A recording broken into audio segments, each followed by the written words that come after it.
NASCAR drivers face a problem. They want to go fast or less vaguely as fast as possible during the race. But how do you go fast in NASCAR? There are so many different ways to take the tracks, and why are they following each other? Let's start with the corners. There's usually only four of each track, so that's pretty simple. But how do you take the corners? That depends on what type of track you happen to be at. If you're at a track with long straightaways and high banking, which is what most of the schedule is made up of, you might want to think about driving close to the wall and carrying your speed through the corners. It'll lose you time most likely in the corners since you are taking the longer way around the track, but it will more than gain back that time on the straightaways. Gravity also plays a role, because that banking usually makes a hill on the track, and that gravity will pull you down and gain you even more speed. This is usually less effective at shorter tracks and tracks without much banking to them, because you either can't carry as much speed to the corners or gain as much time on the shorter straightaways. Maximizing your time gain in NASCAR is absolutely crucial, considering the gap from the fastest car's lap time to the slowest car's lap time is usually less than half a second on any given lap.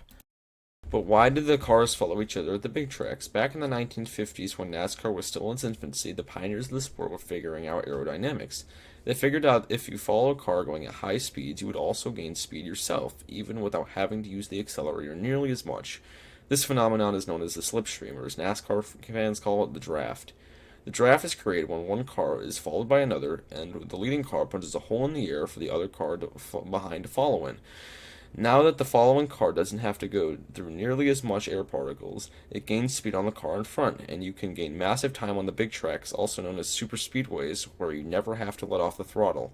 If you lose too much time and happen to lose the draft, whether that be from driver error, equipment failure, or you being caught up in somebody else's mistake, your race is done and you have to rely on other factors in the race to gain you that time back.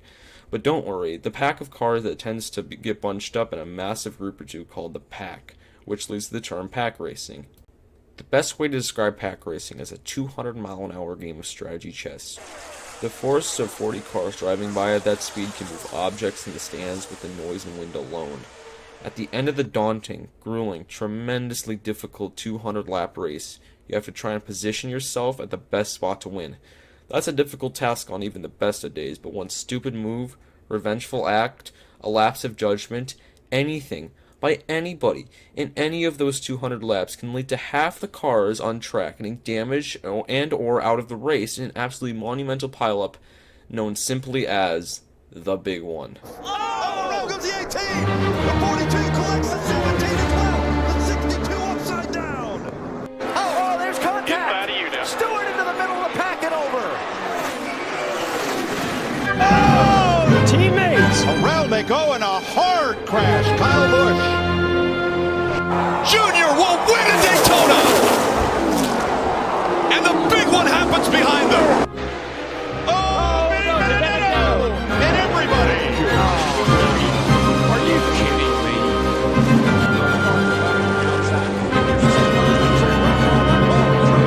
The two car upside down, over and onto Scott Riggs. It's the big one. Because he was ahead of Mark when the car started to spin. But now they run on down here and finish the race.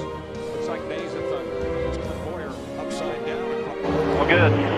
You got the help. Larson tried to go to the middle. Oh, he got turned. Larson Pastrana in the fence. And last still green. No.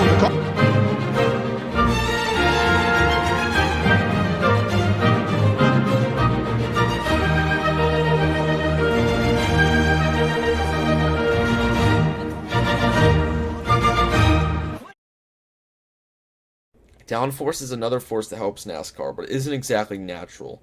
Downforce occurs when the air under the car moves faster than the air that is over the car. Downforce is produced by the spoiler, splitter, and rear diffuser on the car. Downforce helps stick the cars to the track, which means it helps cars take the turns faster, but it also makes your straight line speed worse, so you need to balance it out correctly to have a good setup. Be aware though, downforce turned backwards or sideways means that it is turned into lift, which is what airplanes use to take off and stay in the air. This means that these 2-ton hunk of metal cars can fly farther than the Wright brothers on their first flight. This phenomenon is known as a blowover, which is something that NASCAR has been trying to fix since the 1970s when the speeds finally reached a threshold to blow over. But the only thing that is somewhat successfully done in order to prevent this is put a little flap on the roof to prevent lift, and they aren't exactly effective. Even something as simple as a gust of wind can majorly affect a race. Headwind and tailwind obviously impact your straight line speed, but a gust of wind when you're going through a corner can be absolutely detrimental to your race. Drivers have a preferred way to take the track or racing line. You can even see this on video games with that green, yellow, and red line on the track. But NASCAR drivers tend to stick to this line on the track for most of the race unless another car is in the way, they're getting passed by another car, or something like oil, water, or built up rubber from the tires is on their line. Wind can also affect this line as well.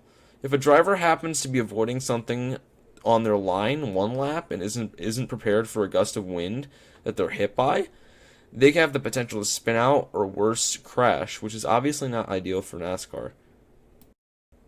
All of these different natural forces can affect a race, and I haven't even covered them all. Weather and a few other natural forces can affect the outcome of any given race. Overall, NASCAR is majorly affected by a lot of different natural forces